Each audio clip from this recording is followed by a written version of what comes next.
Hello, everyone. Welcome to this exclusive Galactic talk with the hosts of New Earth Light Brigade, myself, Arkeem Ra, and Audrey Walters.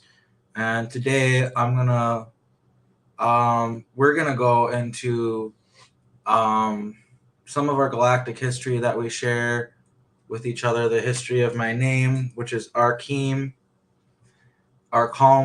and yeah, we're just gonna just kind of talk about some of the ancient galactic past.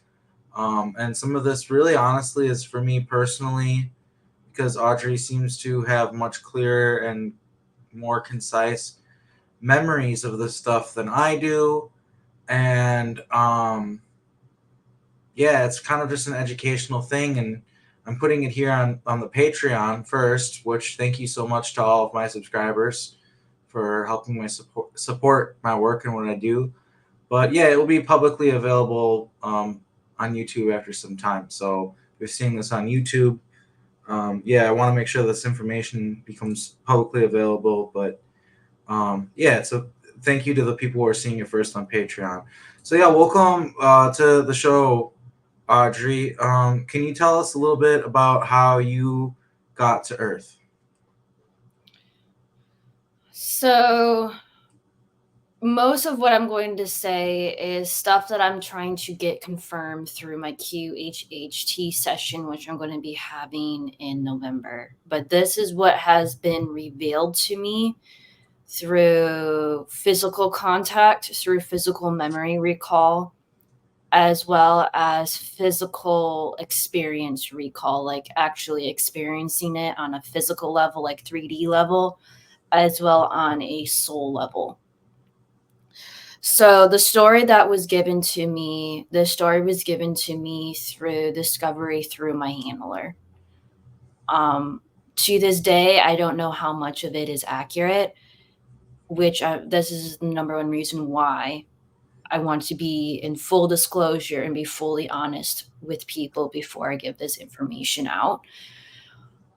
According to the storyline, our people came to Earth after the collapse of Atlantis and Lemuria through the stasis pod program.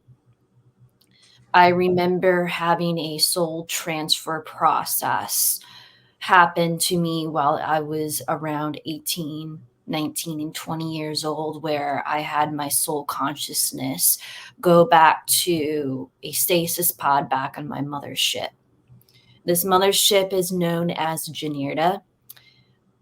It is what the rumors are about, which we have a huge, gigantic mothership that orbits the outside of our solar system, not directly Okay, when you say we, are you referring to both of us or you and your people? my people. Did Which we did we come here on the same ship or were we on a different ship?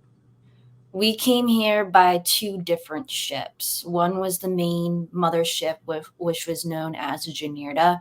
The second ship, which is known as the Scimitar, which is a golden ship.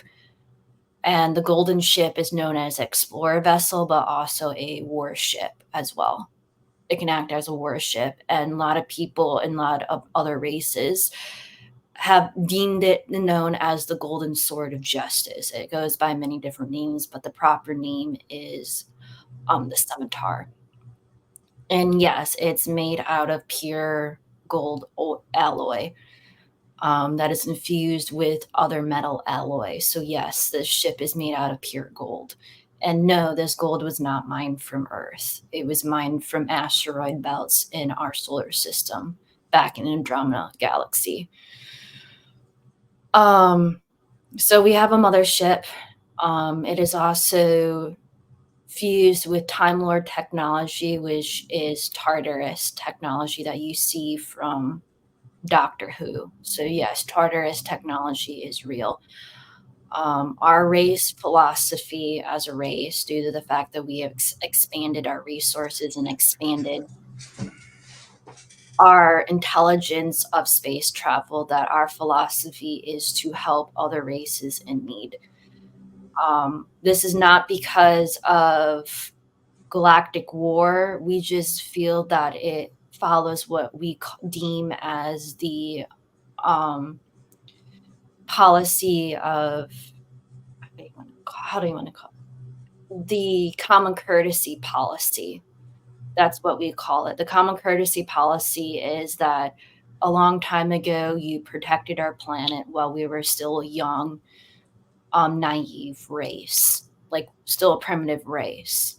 We're paying back our dues to the races that protected our planet during our development, and we're helping other primitive races to protect them, as well as giving them a voice, but also protecting other ET races that are on the brink of extinction, not because of AI, but mostly due to their own mistakes.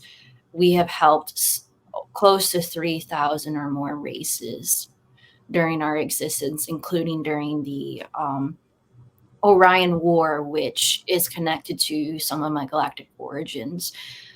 I'm not directly biologically connected to these people. They took me in as an orphan from an entirely different race. So they're from the Andromeda Galaxy. I'm from the Milky Way Galaxy, but I was raised in the Andromeda Galaxy by these people throughout my entire life.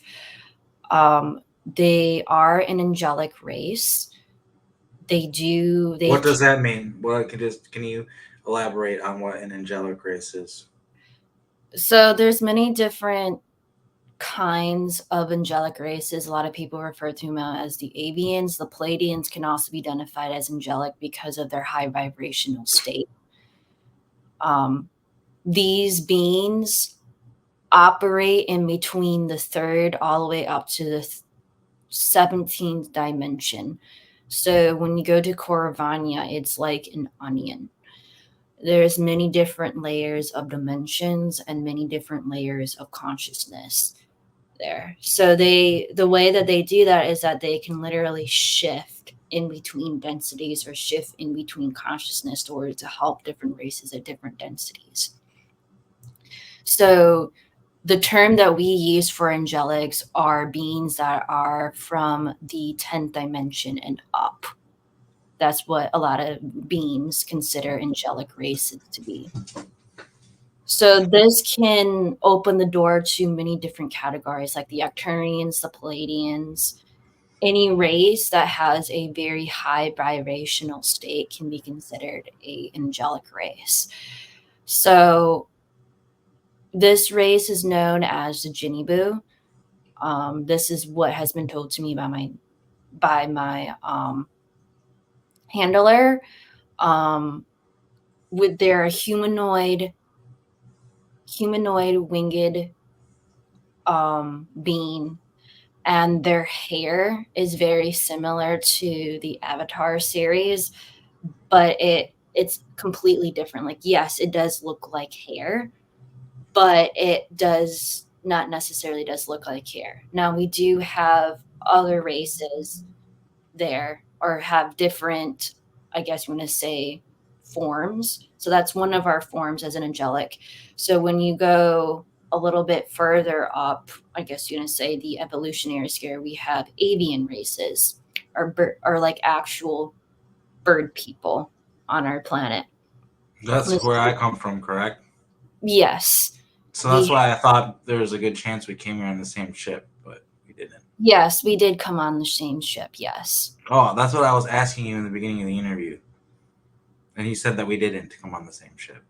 Oh, we came on. You said there are two ships. Yeah, there's two ships. But yes, we did come on the same ship. Sorry if that didn't make sense, but I thought you were saying that we came on but yes, we did come on the same ship. We work in unison with each other. We are considered the same race. It's sort of like similar to different species. It's sort of like how on Earth we have humans, but we have different ethnicities,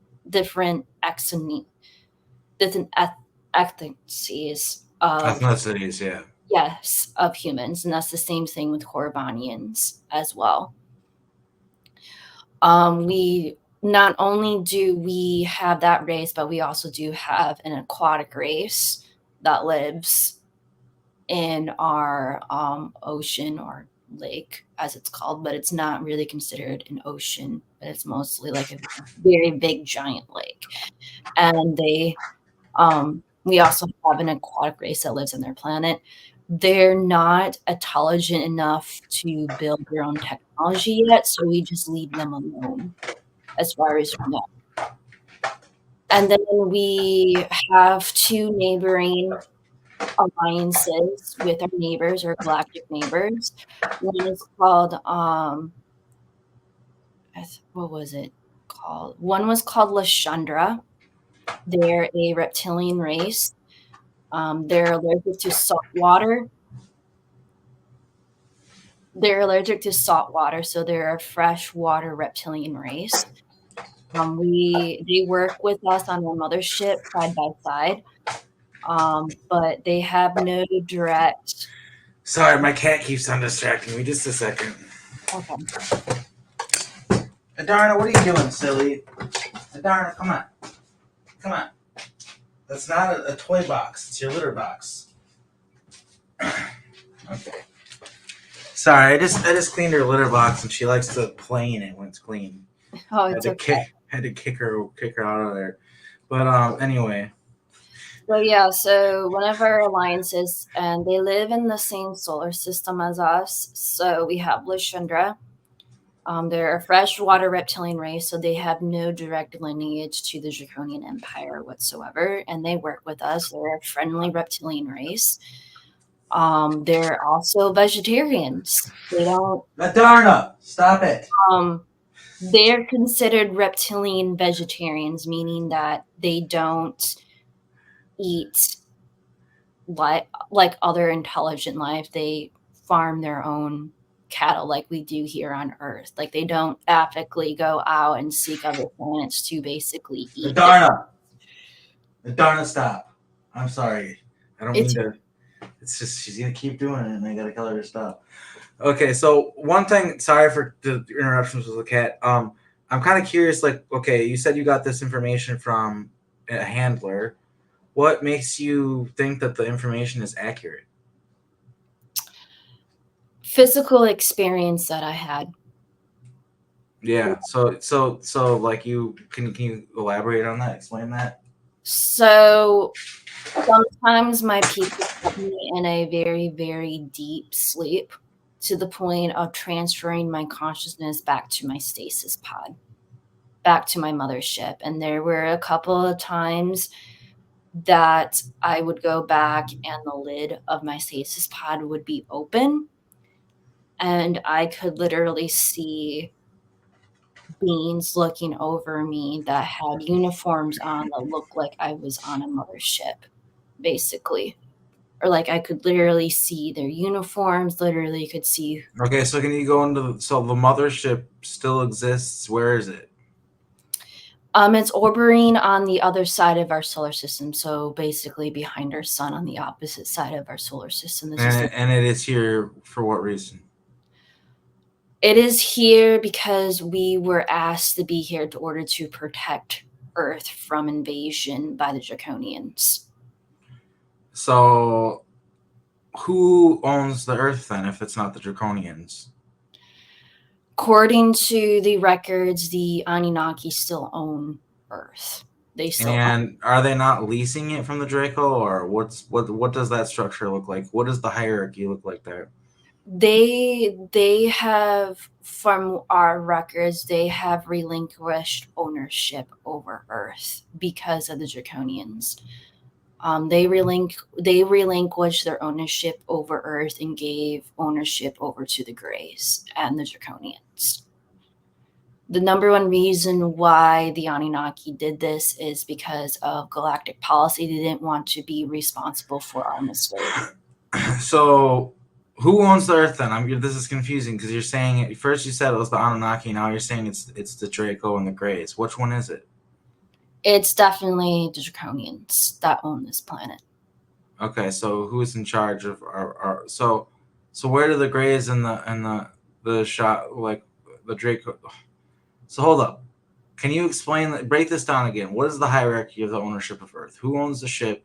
Who owns Earth? And then who answers to them? Like who do they answer to? And then just like, what does that hierarchy look like? Because of course, like what I've heard is Marduk claims ownership of Earth, but then I've heard that he's rescinded. His ownership is no So longer valid. Can you so elaborate on this? so there's a guardian of Earth. He acts as the middleman to Earth, which was Marduk. So Marduk was in control over the human. Who's basically, then there is an overseer. An overseer is a group of ETs that are basically in charge of the planet as a whole, meaning that they're not just overruling the rulership of humans, the rulership of all other creatures on this planet, in a sense. But essentially, the planet is owned by the Draconians because the Draconians, some Draconian races have evolved off of Earth. So this is technically their home planet, biologically and also genetically. So they consider this planet as their home base. But due to the fact that they genetically evolved off of this planet, it's still in their rights and domain, if that makes sense. Mm-hmm. Due to the fact that they ventured off this planet for some time, um, due to the fact that they were too busy exploring and advancing their empire, their rights started to weaken.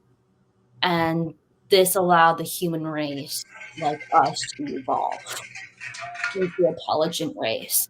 So when they came back to Earth and saw that a younger race took over, that means that they could not come back and re-inhabit the planet. They had to let us as a species to evolve according to galactic policy. So this really ticked them off. So because of that, they decided, well, we have a new food source. This is our home planet. And it's like we have a new food source for us that we can harvest and farm. So that's what they were doing until the Anunnaki came in and be like, well, maybe we can get some more use out of this food source. So they started trying to turn the humans into a slave labor force. And that is when Marduk started to become rulership because you need someone to act as a middleman that will get his hands dirty and messing around with humans and keep them in line.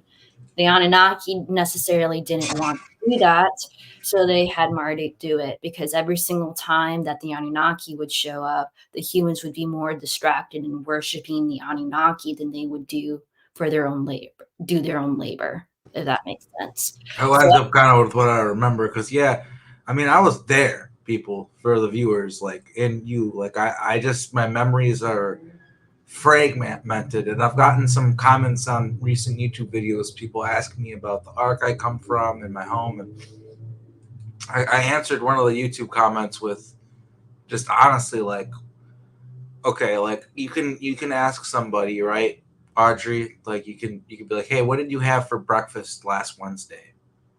And most people wouldn't be able to tell you unless they eat the same thing every day or something, right? They wouldn't be able to tell you what they had. And then people like ask me about a specific detail about a lifetime that I lived thousands of years ago. You know what I mean? And the fact that I can't produce an answer, that means that I'm like not being genuine or something. And I think that's kind of insane because it's like, dude, yeah, like I'll be honest with you, like my memory is real bad. Like, and I have, I think it's part of being with like a higher density being or something. Like, you know, I always forget where everything is. Like, I put something down, I instantly don't know where it is. It's because I don't have that object permanence. Because I think like I'm used to being from realms where everything operates so differently. I think it's part of the reason why. But I forgot where I was going with that. Does that make sense? you're used to living in what is known as a collective that would do things that would help you. Earth doesn't have a collective. So Yeah, yeah, yeah.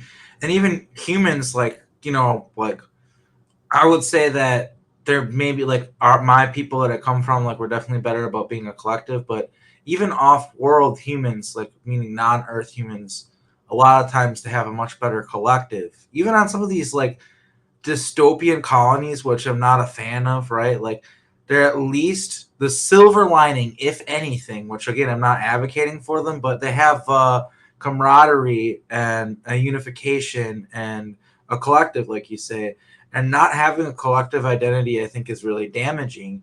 And you're seeing that right now, big time, with the younger generations coming up right now, is that there isn't a collective like consciousness, and nobody's on the same page.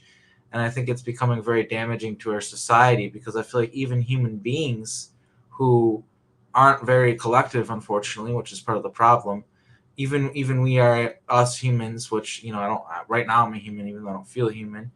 Yeah, human beings just don't see that like that. And that really is what it is like the need for collective. And unfortunately, a lot of events throughout history have caused people to be wary of collectivism. And you have words like communism and socialism that have become these like really scary buzzwords, which I understand because there's been some pretty bad things that have happened through the name of both those things. But I think that it's the reason why it is so unfortunate is because at the end of the day, these ET groups that are out there that are extremely advanced don't want to be meeting with 80 different governments on Earth. We can't uh, properly divide our resources and treat our planet right, and stop skirmishing with each other and fighting wars with each other if we don't have some sort of central government. And another thing that's funny about that too is you have people even within the truther community, which is unfortunately controlled by psyops as well, where they're saying that oh man, I'm having a blank. They literally just blocked what I was trying to say. Like, I don't remember what I was talking about. Like, in the middle of saying This it. is the reason why you need to get one of these. Yeah, yeah, yeah. I need to wear that. Yeah, yeah, yeah. I do. And what's funny is Penny's been saying that to me for years, and I'm just like, every time I'm always like, oh, next time I get some money, and then every time I forget when I get money, and then when I think of it, I don't have money anymore, and it's probably part of the mind control, right, to not get the cap. So hey, people, you know what? Actually, I was thinking about too. I was thinking about making disclosure now caps that are aligned with the, so you can get a cool hat, but also it's got the EMF protection. So that might be a thing that we could even do for our channel too in the future, like New Earth Light Brigade hats. But anyway, what was I in the middle of saying? I was talking about how within our community, even people, there's sometimes people who are saying, and I said, and I was kind of like formulating a thought there. What was I talking about again? Central government on Earth. Oh yeah, yeah, yeah, yeah. So like, yeah, talking about how people are like afraid of that collectivism, and they call it communism, they call it socialism, and like I said, I can understand because there's been things that happen throughout history that have been. A lot of people need to understand, like, how do you think they got here? They didn't come here because they stolen technology from other races like we did in the SSP. They worked together. Yeah, they learn. Yeah, they learn to work together. They learn to work together as a society to build their own technology, their own ships to go and explore the galaxy. They didn't fight over resources. They learned to pool them together.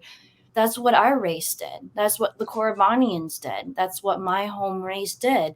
We learned, like, yes, there was a period of time where we fought with other clans and had disagreements, but overall we had the same goal in mind, that we needed to learn to work together. Like, yeah, we might have disagreements, but we're on the same page.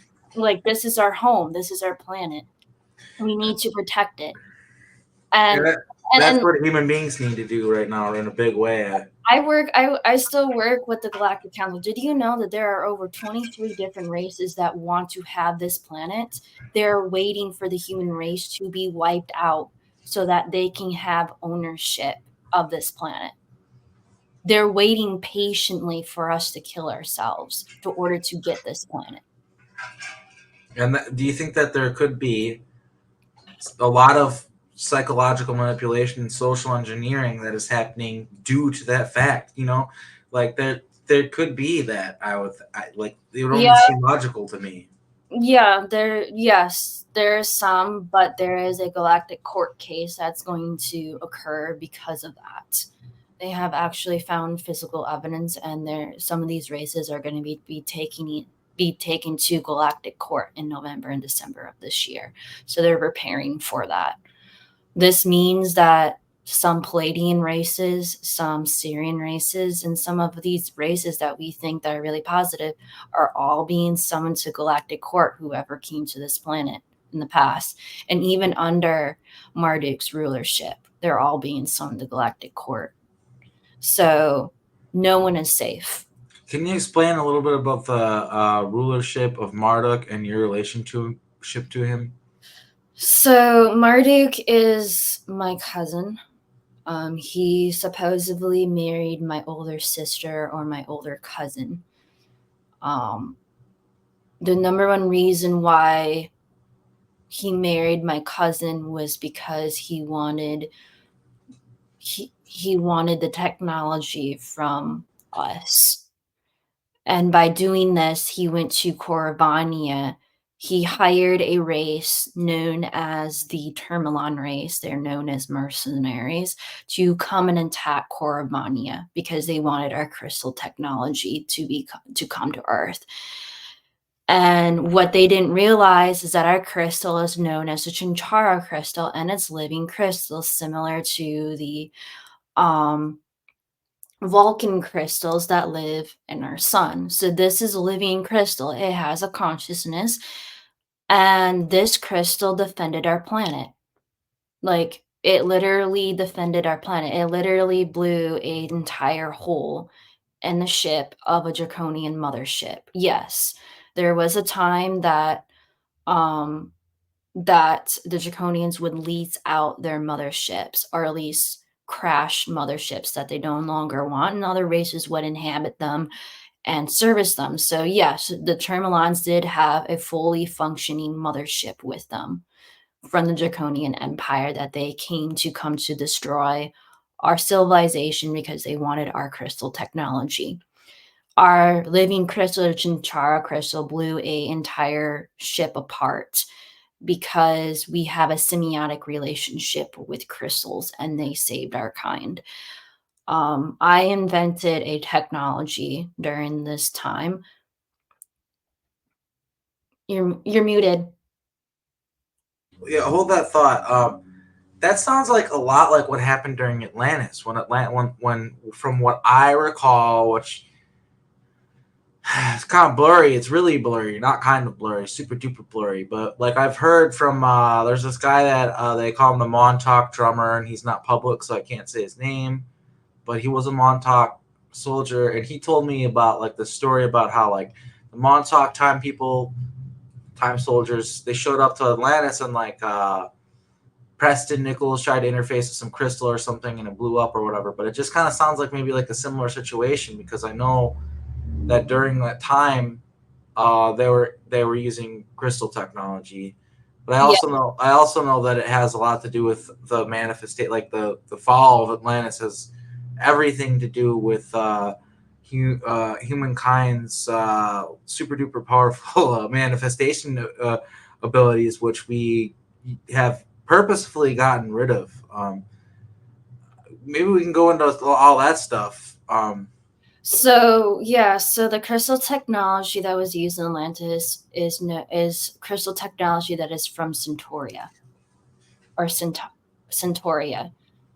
This crystal technology was given to Lemuria as a gift for their civilization and teaching them how to manifest. So the exchange is that they would teach their ability of manifestation to the Centaurs in order to help their civilization, and in exchange, they would give them the crystal technology. And this was a very good trade. Like, this was a very peaceful trade. So this is how the Centauri technology became on our planet. Centauri technology is a cousin technology to the Centauri race. But also, it's also a cousin to the Vulcan crystals that live here. But I do but the difference between them has a lot to do with intelligence between them. But due to the fact that these crystals are all cousins or like all family, they get along with each other and stuff. So there is a safety mechanism in these technologies that if it's going to be used for war, if it's going to be used for evil purposes, it will self-destruct. It is embedded in its coding. You Yeah, cannot. so that's exactly what happened, you know, and there's a good chance that that is not in. So this is very likely the case. I'm just using my own logic here for the audience and guessing, but what I'm guessing is that in a parallel universe, we went back in time and blew up Atlantis. But my guess is that that is not how it happened in this timeline, because from what I heard from John Whitberg's testimony is it blew up on its own, and we just went in there and took advantage of it. So right as it was about to happen, a bunch of time soldiers went in there to steal technology and grab things and basically loot Atlantis, but we weren't the cause of that. So yeah, I think that was a situation where we screwed up during the time missions, and we probably went back and edited it and changed it from ever happening. Yeah, so this goes back to the number one reason why I'm trying to write a book about this, but this is Time Lord 101 of how time works. So time is not linear. Are you gonna call your book that? Because I might have to call a book that someday if you don't use that title. No, no. Time Lord 101. I really like that. But Yeah, yeah, I not only was I raised by Korrivanians, but I was also raised by Time Lords because I'm immune to Vortex Sickness. So my great great grandfather is known as Kronos, and he is one of the original lineages of Time Lords that created the Stargate technology, or Time Lord technology that is used across the galaxy. They were the ones who invented wormhole technology in order to travel, you name it. That technology dates back to my family lineage. We invented that technology. And because of this, I mostly inherited all the rights or copyrights of that technology. So if it's used for destructive nature, I can literally go in and say, hey, you violated the terms of policy. I can take away your technology. That's how it works. So because of this goes back to Time Lord understanding 101 about time. Time is not linear. Time works in a very, very weird way. It can go like all over the place. yeah, And it's so confusing, and I've experienced it. so the way that my grandfather taught me before he passed away is that when you try to go back in time, that's the Time Lord technology has a safety feature in it, and you cannot get rid of the safety feature. If you try to get rid of the safety feature, it will self-destruct the technology. So what it does is that if you want to go back in time, it will not allow you to go back in time on the main timeline that you were born in. So like for an example, if you were born in this reality, it will take you back in time to an alternate reality where you can do things because it will not affect your birth timeline. That's the safety feature. So that way that you can go home. This is the number one reason why a lot of Time Lords carry a anchor object. This anchor object is something that has emotional significance, but not enough emotional significance to you to the point that it can be destroyed. So basically, this object is basically from your birth timeline. You can also use your own blood or your own energy signature, but it will That's basically what this thing is. That's what I figured out after you told me that. That's where this comes from. it's an anchor object. So you use that anchor object to reprogram the Stargate so that you can go back to your birth timeline. The number one thing that a time technology does is that it protects your birth timeline. Because if it does not protect your birth timeline, they do not want to have time bubbles or collapsing of realities. If anybody has seen the Fringe TV show, that is what I'm talking about, what actually happens during a collapsing of timeline. That is exactly how it goes in It's Fringe. been a long time since I've watched that show, and I'm sure a lot of the viewers haven't seen that show. Can you elaborate on what occurred? So, Fringe Science is where a storyline of an FBI agent that is working with a scientist that has figured out how to travel to an alternate reality. The number one reason why he traveled to an alternate reality is because he was trying to find another version of his son. In this reality, his son died. So this scientist is like, well, I know that my son might still exist in another reality, which he did find out was true. So he stole his son from another reality in order to live in this reality. And because of that, it started to collapse that timeline because he was an anchor person for that timeline. His family is an anchor timeline or an anchor, meaning that whatever you do to that timeline, like for an example, an anchor person is a person that has very powerful significance to that timeline. Yep. And not just on a physical level, but also on a spiritual level. Like they have have a direct connection to that timeline. Not only that, but it had that he was trying. One of the things that you cannot do with time is that you cannot stop someone from dying from the main timeline. So if you try to prevent someone from dying on the timeline on the way that they should die, it also has the reality. It corrects itself, right? This has been talked about by people. Yeah, correct. If somebody is supposed to go, the timeline will correct themselves. But in the same regard, it's important to say, like I know as a time soldier that you can just delete people from history. The timeline at times will correct itself and will snap back. We've seen that, but overall, the law doesn't apply to prematurely killing people. It's more of like when it's someone's time, when someone reaches their time, their expiration date, as it were. 9 out of 10 times they're gonna die during that time. Not to say that people always die during the same time in every timeline either. Again, this quantum physics, time travel stuff gets really, really confusing and convoluted. But there is a science to it, and it can be explained. It's just very complicated. Yeah, so I know it as metaphorical stories. I don't have the scientifical analogy to it, but my grandfather taught me in metaphysical philosophy, and that's how I understand time is through these mythological stories. So, other than that, what a lot of people don't realize is that Stargates also come with a warning manual that comes along with it. The number one thing that a lot of people don't understand is that you can actually change the Stargate. So, like for an example, you speak Palladian and you have a Palladian Stargate.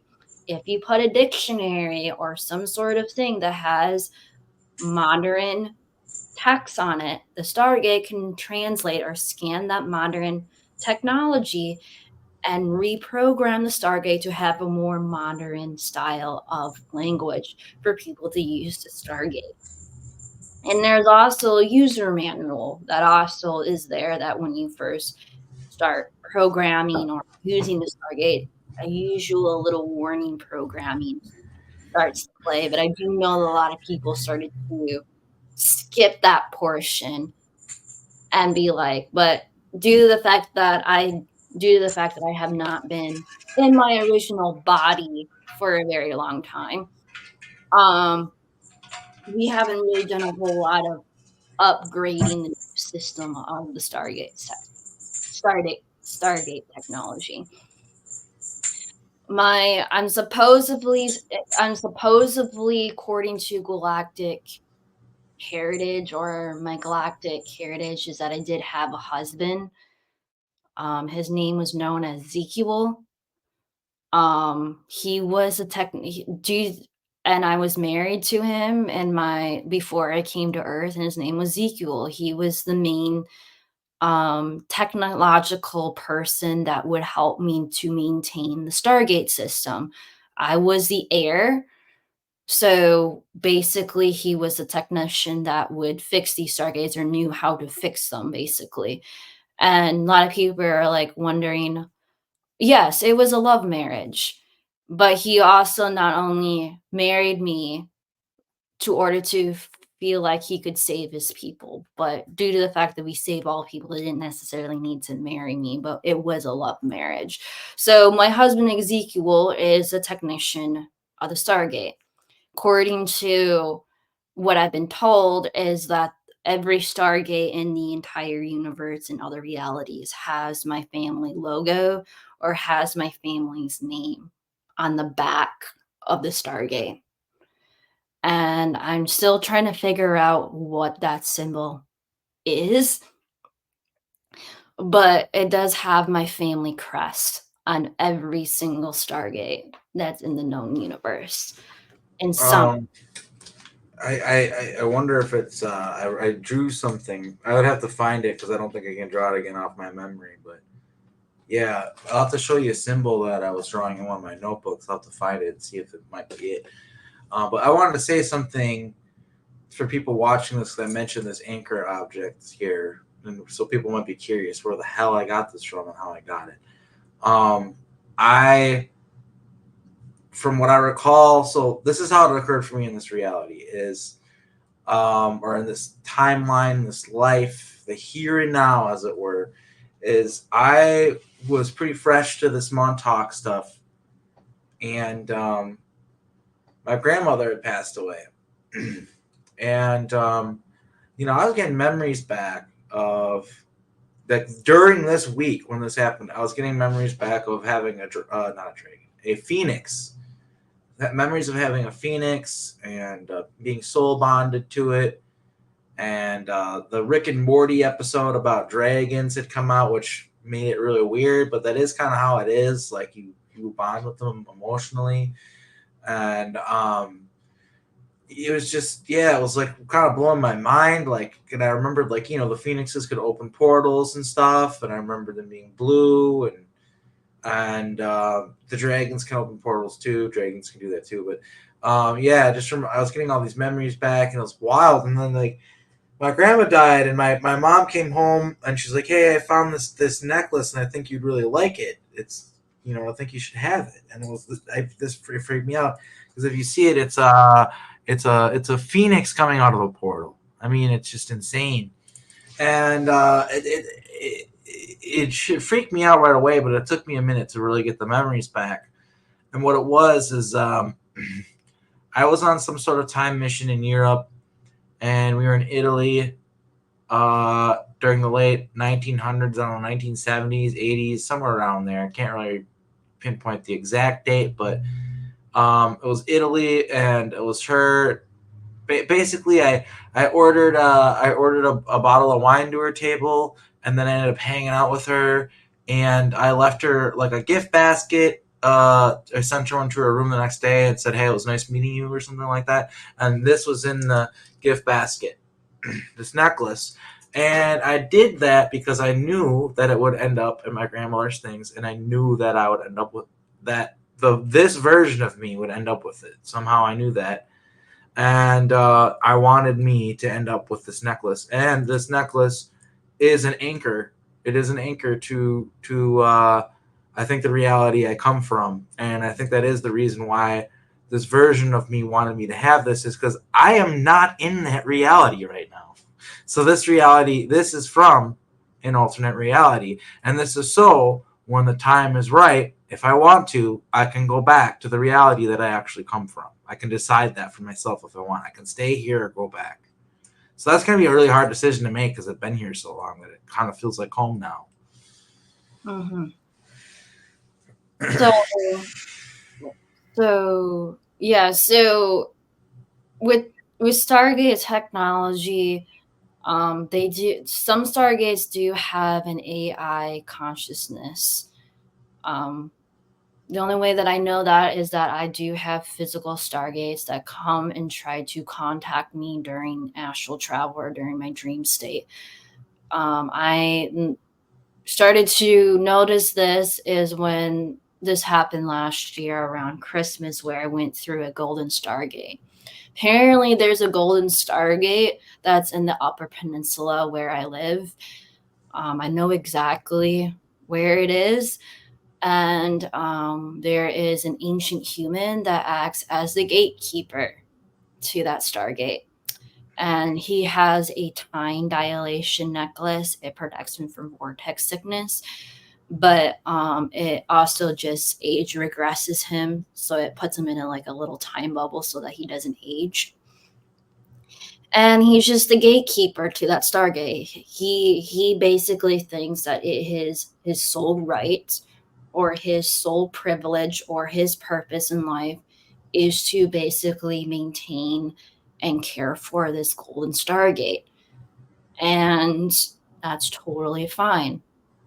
If he wants to do that, he's totally, he's totally free to basically just walk away and hop on a ship somewhere and just go off and just live his normal life. But he chose to stay and take care of this Stargate for the rest of his life.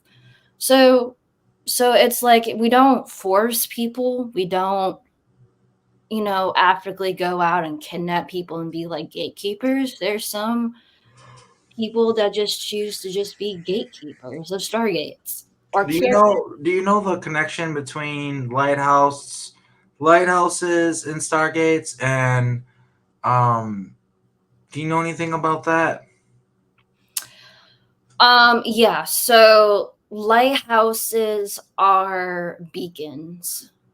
They were supposed to help locate stargates in the area. So whenever you wanted to find a stargate, you would go to a lighthouse, and if you had auric vision or you had a certain type of vision, you could spot the energy glow or the energy beacon of a stargate in the area, and you could go and travel there to go travel. That's what lighthouses are, is that they're a finding beacon to stargates. So if you want to find a stargate, you go to a lighthouse. And a lot of times, a lot of stargates are built around water. So that's the number one fundamental reason of lighthouses, is that there used to be a fundamental connection between lighthouses and stargates, is because stargates, there would be locations at lighthouses to find where the nearest stargate is in your area, because it's always built around water. Okay, that's interesting. I knew there was a connection between stargates and lighthouses, and I mean everybody knows that there's the famous lighthouse at Montauk Point and stuff like that. So, and there's also a lot of movies that have been made about lighthouses and about people going insane living at a lighthouse. And interestingly enough, I'm sorry if this is a bit of a tangent, but Willem Dafoe is in one of those movies about a lighthouse, and I know him from the programs. And then also Gerard Butler has a movie about going crazy in a lighthouse, and he's also in the programs. Yep. So So a lot of lighthouses are infected with vortex sickness. So when you see those movies, you're literally seeing what vortex sickness does to an oh individual. wow, that's mind blowing. Okay, that makes sense. So yeah, because of due to poor maintenance of the Stargate system here on this planet. So yeah, so literally, like if you see anything of them messing around with time technology and you see them like craze out or do like those crazy things, that's vortex sickness. They're suffering from vortex sickness. That is, when you watch those shows, that is what vortex sickness does. Okay, and apparently the reason why I'm so valuable and people like me is because I not only can open portals, but I don't get vortex sickness, and Yeah, you're I immune. don't I don't get sick from being in other realities either. Which, by the way, I can tell I'm not in the reality that I'm supposed to be from. There's certain stuff that'll happen. Like So certain colors and certain things are off, and I can tell. So one thing that makes my family different, uh, we call ourselves vortex dwellers because I was initiated as a real time lord because I inherited the time technology, so I'm technically a time lord. And sometimes I go to time lord council and talk with them with issues that are going on with Earth about time, and they get and tell me. And sometimes I literally go to a time lord historian. Like, if you want to understand true history, go and talk to a time lord.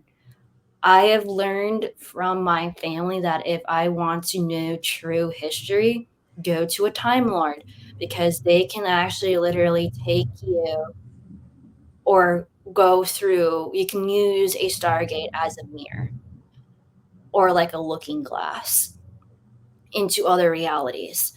And so one of the things I learned is go to a time lord that has a looking glass Stargate to order to peer into other realities and order to see history.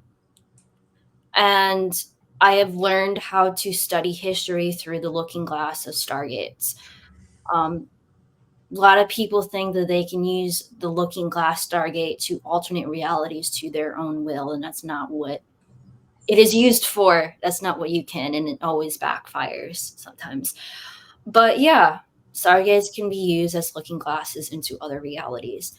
And I just learned how to, I don't use it very often. Like, if I'm doing like a court case, or if I'm going to go and do a court case, I literally go over to a Time Lord or a Looking Glass Stargate, and I literally go back in that reality or that time frame to order to figure out what actually happened, because Stargates actually also record the reality that they're in.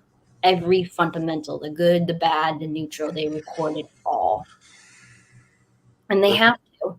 that's fascinating. Yeah. So anybody that watches movies that deal with Time Lord technology and you see them craze out, that's vortex sickness. Now, there's different phase levels of vortex sickness. So if you see them start to kill each other, or like to the point of Mhm. like physically mutilating themselves, that's phase 3. Phase 2 is them just having a lot of physical ailments to the point of like vomiting blood up. And then the first phase is just all mental and physical. Like, it's not super serious, but it's a lot of mental, like you can't tell time, to like you're like phasing it out, but it's not directly harming you or to the point of messing around with your mind. But due to the fact that Hollywood likes to make it more thrilling, um, they're mostly showing what phase 3 vortex sickness does to people. Yeah, that makes sense. So yeah. Well, we're nearing an hour mark. I think we should do another one of these at some point, because yeah, I feel like we could just do this every once in a while and just get information out there. And like again, like I said, it's going on Patreon first, but it's going to be public. It's just yeah, just a way to get people on the Patreon is just have some exclusive content. Some of the content that is on Patreon will remain exclusive, but this is not one of the things. This is going to end up on YouTube eventually. So I appreciate you coming on and doing this show with me, and we'll have to do a part 2 in the near future. Yeah. Is there any other last questions that you want to answer or want me to answer about that you might have questions about? What's the state of Cordania? Is that what it's called? The planet we're from? Corvania, Corvania. What's the state of that of Corvania right it's now? still thriving. It's still fine. It's just cloaked. The planet's just cloaked. So if you try to look it up on a star map or try to go there by Stargate, it's cloaked. You can't travel there by Stargate. And if you want to go back to that solar system, Technically, what my family did and what the Time Lords did is that they turned our solar system into a Time Lord trap or a time trap. So if you try to go and travel there, you'll end up getting vortex sickness. Like your entire ship will be infected by vortex sickness. So basically, there are ways to protect yourself from like other Time Lords and stuff, and they've utilized these protections to keep themselves safe. Yes. Okay, so that's good. I definitely want to go back there. It's really, really magnified in our solar system because of the vortex. It's because of the vortex crystals or the Chinchara crystals that are on our home planet. Due to the fact that we have a symbiotic relationship with crystals, so one of the ways that we magnify our power is through our Chinchara crystals or vortex crystals, as they're called, or Vulcan crystals. So any type of crystal, apparently it's white quartz crystal now, but if they mostly want me to go over to Mount Sasha because there's a bunch of Vulcan crystals there, and that they want me to go and get a Vulcan crystal to like magnify my Time Lord abilities. But it's really expensive to go over there. But they want me to go over there to go get my vortex crystal. Well, I should go there. I mean, I live right by there, and I want to go there anyway. But yeah, apparently there's a lot of Vulcan crystals there that are time crystals, like natural time crystals, because there's a nesting center there for Vulcan crystals. So whenever you have a high amount of crystals in some area, it's a nesting ground for Vulcan crystals. Vulcan crystals like using this planet as a nesting ground for their little baby crystals that they grow. One of the things you have to understand about crystals is that their main philosophy is to grow super, super big so that they can return to source. They believe that the way that they can return the source is to be living core crystals of planets or to house life for the galaxy. They believe that is the only way for them to return the source. So, in a sense, we just let them grow and grow and grow and grow. They become extremely big to the point of harvesting planets, and we just station them around a little star for who knows how long, and they start to develop life over millions and millions of years. So we're basically like little caretakers for them, but that's their main philosophy, is to grow into a planet to house life for the galaxy. That is their main philosophy. And we just let them do it. Well, we could probably do a whole show on the crystals, and then I also want to talk to you about my sister as well, Arcturia. But let's do that on another show. Let's stretch this out a little bit and give people maybe a bit of a series. And yeah, thanks for tuning in, everybody. Thanks for subscribing to my Patreon. And for the people who are watching this from further in the future that are seeing it on YouTube, you can support my Patreon and get exclusive content like this way ahead of time. And also a bunch of stuff that you can't get anywhere else. Like I do a weekly breakdown of a music video or a song that's from the programs. A weekly song that I either wrote or I'm covering that's from the programs, or not always, but usually from the programs. And yeah, just a lot of content on my Patreon, which is supplementing Disclosure Now and New Earth Light Brigade, which will always be free for everybody. But I need to get paid for the work I do somehow because it takes up so much of my time. So I appreciate everybody who understands that and contributes to this. And thank you so much for coming on here and doing the first Galactic talk. I really appreciate it. It was really great. You bestowed a lot of knowledge upon us. And yeah, everybody that's watching, look forward to part 2. All right, bye everyone. Hi. Yeah, thanks again.